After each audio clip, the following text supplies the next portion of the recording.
ఈ వీడియో వెంటనే మా ఛానల్ సబ్స్క్రైబ్ చేసి బెల్ ఐకాన్ యాక్టివేట్ చేయండి. ఈరోజు చవితి. ఈ పవిత్ర కథను వింటే చాలు నాగదోషాలు, పాపాలు పోయి కోటి జన్మలో పుణ్యం లభిస్తుంది. ఆ పురాణ కథ గురించి ఇప్పుడు తెలుసుకుందాం. బ్రహ్మపురాణంలో ఉంది. ఈ కథను వింటే సకల శుభాలు కలుగుతాయి. ఇప్పుడు కథలోకి వెళ్దాం. తల్లికి దాస్య విముక్తి కలిగించిన పక్షేంద్రుడు గరుత్మంతుడు. పూర్వం సత్యయుగంలో శ్రీమహావిష్ణువు నాభికమలం నుండి బ్రహ్మదేవుడు జన్మించాడు. బ్రహ్మమానసపుత్రులుగా మరీచి, అత్రి, అంగిరసుడు, పులహుస్తుడు, పులహుడు, క్రతువులు జన్మించారు. వీరు ప్రజాపతులను సృష్టించారు. మరీచికి కశ్యప ప్రజాపతి జన్మించాడు. బ్రహ్మకుడిచేతి బొటనవ్రేలు నుండి దక్ష ప్రజాపతి జన్మించాడు. బ్రహ్మెడమచేతి బొటనవ్రేలు నుంచి జన్మించిన ధరణి అనే కన్యను దక్షుడు వివాహం చేసుకున్నాడు. వీరికి 27 నక్షత్రాలు, సతీదేవితో కలిసి 50 మంది కుమార్తెలు, 5 పుత్రులు జన్మించారు. వారిలో అదితి, దితి, ధనువు, కాల, దనాయువు, సింహిక, క్రోధ, ప్రాధ, విశ్వ, వినత, కపిల, ముని, కద్రువులను కశ్యప ప్రజాపతికి ఇచ్చి వివాహం చేశాడు దక్షుడు. వినత, కద్రువులు తమ భర్త అయిన కశ్యప ప్రజాపతిని సేవిస్తూ గర్భవతులయ్యారు. వారి కోరికననుసరించి నీకు మహాబలవంతులు, పరాక్రమవంతులు అయిన 2 కుమారులు జన్మిస్తారని వినతను, నీకు వీరవంతులు, తేజో, పరాక్రమవంతులు అయిన 1000 మంది పుత్రులు జన్మిస్తారని కద్రువకు చెప్పి, మీ గర్భాలను సంరక్షించుకునే బాధ్యత మీదే అని వారికి బోధించి తపోవనానికి వెళ్లిపోయాడు కశ్యపుడు. ఆ తరువాత అదితికి 2 గ్రుడ్లు, కద్రువకు 1000 గ్రుడ్లు కలిగాయి. ఆ అండాలను వారు నేతికుండలలో పెట్టి భద్రంగా కాపాడుతున్నారు. 500 సంవత్సరాలు గడిచాయి. కద్రువకు కలిగిన 1000 గ్రుడ్ల నుంచి భయంకరమైన విషసర్పాలు జన్మించాయి. వారినే కాద్రవేయులు అంటారు. వినతకు కలిగిన అండాలు మాత్రం కలించక అలాగే ఉన్నాయి. తన సోదరి కద్రువ సంతానవతీయ పిల్లలతో ఆడుకుంటూ ఆనందిస్తుంటే చూసిన వినత, తనకు ఇంకా అలాంటి ఆనందం కలుగలేదే అనే ఆతృతతో ఒక గుడ్డును చితుకగొట్టింది. అప్పటికి శరీర పైభాగం మాత్రమే కలిగిన ఒక కుమారుడు ఉదయించాడు. అతనికింకా తొడలు, కాళ్ళు, పాదాలు తయారు కాలేదు. అలా అర్ధశరీరంతో జన్మించిన ఆ కుమారుడు తన అవిటితనానికి చింతిస్తూ, అమ్మా, అసూయకు లోనే తొందరపాటు తనంతో నువ్వు చేసిన ఈ చర్య వల్ల నేను అవిటివాడనయ్యాను. నా శక్తియుక్తులన్నీ పరుల సేవలకు వినియోగిస్తూ సేవకుడిగా బ్రతికే దౌర్భాగ్యస్థితి కల్పించావు. ఇందుకు ప్రతిఫలంగా నీవు కూడా నీ సవతికి 500 సంవత్సరాలు సేవలు చేస్తూ దాసిలా బ్రతుకు అని శపించాడు. వినత కన్నీళ్లతో తన కుమారుణ్ణి మన్నించమని వేడుకుంది. అమ్మా, ఈ 2వ అనడానైనా జాగ్రత్తగా కాపాడుకో. ఈ అండంలో నుంచి ఉద్భవించే నీ 2వ కుమారుడుని దాసిత్వాన్ని తొలగిస్తాడు అన్నాడు ఆ కుమారుడు. అతని పేరే అనూరుడు. ఊరువులు, తొడలు లేకుండా జన్మించాడు కనుక అతనికి అనూరుడు అని పేరు పెట్టాడు కశ్యప ప్రజాపతి. ఇదిలా ఉండగా క్షీరసాగర మథనంలో జనించిన అమృతాన్ని మోహిని దేవతలకు పంచుతున్న సమయంలో రాహుకేతువులు దేవతల రూపాల్లో వచ్చి అమృతపానానికి సిద్ధపడ్డారు. అది గ్రహించిన సూర్యచంద్రులు వారి మోసాన్ని జగన్మోహిని రూపంలోనున్న శ్రీహరికి చెప్పారు. శ్రీహరి తన చక్రంతో రాహుకేతువుల తలలు ఖండించాడు. అయితే అమృతపానం చేసిన కారణంగా వారి ప్రాణాలు పోలేదు. అప్పటినుంచి రాహుకేతువులు సూర్యచంద్రులను బాధిస్తూనే ఉన్నారు. ఈ విషయంలో దేవతలెవరూ సూర్యచంద్రులకు సాయపడలేదు. చంద్రుడు శీతల కిరణుడు, పైగా సూర్యతేజస్సుమీద ఆధారపడినవాడు. అతనికి దేవతలపై అలిగే శక్తి లేదు. కాని సూర్యుడు స్వయంప్రకాశకుడు, మహాశక్తిమంతుడు. అందుకే సూర్యుడు దేవతలపై అలిగి సమస్త లోకాలను భస్మం చేయాలనే సంకల్పంతో తన దహనశక్తిని 1000 పెంచాడు.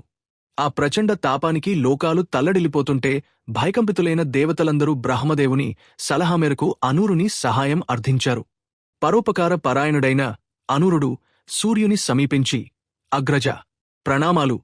నీవు సమస్యలోకాలకు ప్రాణాధారుడవు, పైగా లోకబాంధవుడవు. కన్నతండ్రిలా కాపాడవలసిన నీవే ఇలా కాఠిన్యం వహిస్తే ప్రాణికోతికి దిక్కెవరు? ఈ తమ్ముని ప్రార్థనలాలకించి శాంతించు అని వేడుకున్నాడు. సూర్యుడు ప్రసన్నుడే, సోదరా, నీ పరోపకార చింతన నాకు ఆనందం కలిగించింది. ఏం వరం కావాలో కోరుకో అన్నాడు. అగ్రజ, కన్నతల్లి తొందరపాటు కారణంగా నేనిలా అవిటివాడనయ్యాను. ఈ సృష్టి సౌందర్యాన్నంతటినీ చూస్తూ సంచరించాలని నా కోరిక. కనుక నీ రథసారథినే నా కోరిక తీర్చుకుంటాను. అనుగ్రహించు అన్నాడు అనూరుడు. సూర్యుడు అంగీకరించాడు. నాటినుంచి అనూరుడు సూర్యారథసారథి అయ్యాడు. అనూరుని భార్య సేని. వీరిద్దరికి కలిగిన వారే సంపాతి, జటాయువు. వినత తన రెండవ అండాన్ని జాగ్రత్తగా కాపాడుకుంటోంది. మరో 500 సంవత్సరాలు గడిచిన తర్వాత ఆ అండం నుంచి గరుత్మంతుడు ఉద్భవించి ఆకాశానికి ఎగిరి భక్తిగా తల్లికి నమస్కరించాడు. వినత సంతోషంగా కుమారుని దీవించింది. అయితే మహాశక్తిమంతుడైన సంతోషంగా కుమారుని దీవించింది. అయితే మహాశక్తిమంతుడైన గరుత్మంతుని చూసి కద్రువ హృదయం అసూయతో దహించుకుపోయింది. తగిన సమయం కోసం ఎదురుచూస్తోంది. ఒకరోజు వినత, కద్రువలు సాగరతీరానికి విహారానికి వచ్చి దూరంగా తిరుగుతున్న ఉచ్చేస్రవము అనే గుర్రాన్ని చూశారు. ఆ గువ్వం పూర్తిగా తెల్లగా ఉన్నదని వినత, తోక దగ్గర నల్లగా ఉన్నదని కద్రువ వాదులాడుకున్నారు. ఈ విషయంలో ఇద్దరి మధ్య పంతం పెరిగి ఓడినవారు గెలిచినవారికి దాస్యం చేయాలని పందెం నిర్ణయించుకున్నారు. ఆ రోజు చీకటి పడిన కారణంగా మరునాడు వచ్చి ఆ గుర్రాన్ని పరీక్షించాలని అనుకుని ఇద్దరూ ఇంటికి వెళ్ళిపోయారు. కద్రువ తన సంతానమైన పాములను పిలిచి తమ పందెం గురించి చెప్పి, మీలో ఎవరైనా వెళ్ళి ఆ గుగ్వం తోకకు చుట్టుకుని నల్లగా కనిపించండి అని ఆజ్ఞాపించింది. సర్పాలు ఆ మోసకార్యం చెయ్యడానికి ఒప్పుకోలేదు. కద్రువకు కోపం వచ్చి, మీరంతా జనమేజేడు చేసే సర్పయాగంలో పడి భస్మం అవుతారు అని శపించింది. తల్లి శాపానికి భయపడి కర్కోటకుడు అనే సర్పం కద్రువ చెప్పినట్టు గుగ్వం తోకకు చుట్టుకుని వినతకు నల్లగా కనిపించాడు. పందానికి కట్టుబడిన వినత కద్రువకు దాసి అయి జీవిస్తోంది. తల్లితోపాటు గరుత్మంతుడు కూడా ఆ సర్పాలకు సేవలు చేస్తున్నాడు. ఒకరోజు గరుత్మంతుడు తన సోదరులైన పాముల కోరిక మేరకు వారందరినీ తన వీపుపైకి ఎక్కించుకుని ఆకాశానికి ఎగిరాడు. సర్పాల సంతోషం చూసి అలా పైకి ఎగురుతూ సూర్యమండలానికి సమీపంగా వెళ్లాడు. ఆ సూర్యప్రతాపానికి సర్పాల శరీరాలు కాలి స్పృహ తప్పి నేలమీద పడ్డాయి. తన పుత్రులు అచేతనంగా పడి ఉండడం చూసిన కద్రువ గరుత్మంతుని నానా తిట్లు తిట్టింది. గరుత్మంతుడు బాధగా తల్లి దగ్గరకు వెళ్లాడు. కద్రువ ఇంద్రుని ప్రార్థించింది. ఇంద్రుడు వర్షం కురిపించాడు. సర్పాలు స్పృహలోకి వచ్చాయి. కద్రువ సంతోషించింది. గరుత్మంతుడు తల్లిని చేరి, మనమెందుకు దాస్యం చేస్తూ జీవించాలి అని అడిగాడు. వేనత తమ పందెం కథంతా చెప్పి, దాస్య విముక్తికి తగిన మార్గాన్ని చెప్పమని నువ్వే నీ పిన్నమ్మను అడుగు అని చెప్పింది. గరుత్మంతుడు కద్రువను చేరి తమ దాస్యం తొలగే మార్గం చెప్పమని అడిగాడు. కద్రువ బాగా ఆలోచించి అమృతాన్ని తెచ్చి ఇస్తే మీ దాస్యం తొలగిపోతుదని చెప్పింది. గరుత్మంతుడు తన తల్లి దగ్గరకు వచ్చి, అమృతం తేవడానికి వెడుతున్నాను. నాకు ఆహారం కావాలి, ఎక్కడ దొరుకుతుందో చెప్పు అని అడిగాడు. కుమారా, సాగరమథనంలో నిషాదులున్నారు. వారిని ఆహారంగా తీసుకో. అయితే వారిలో బ్రాహ్మణుడు ఎవరైనా ఉంటే అతనిని మాత్రం వదిలిపెట్టు.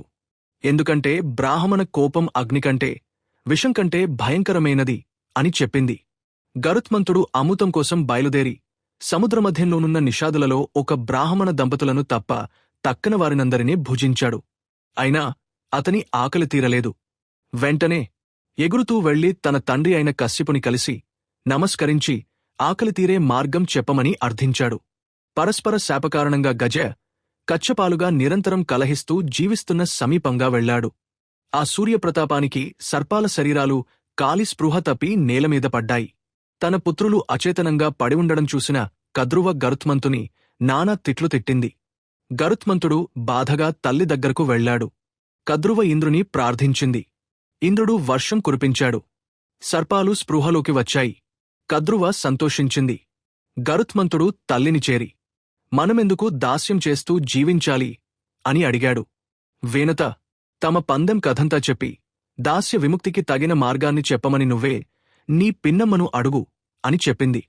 గరుత్మంతుడు కద్రువను చేరి తమ దాస్యం తొలగే మార్గం చెప్పమని అడిగాడు. కద్రువ బాగా ఆలోచించి అమృతాన్ని తెచ్చి ఇస్తే మీ దాస్యం తొలగిపోతుదని చెప్పింది. గరుత్మంతుడు తన తల్లి దగ్గరకు వచ్చి అమృతం తేవడానికి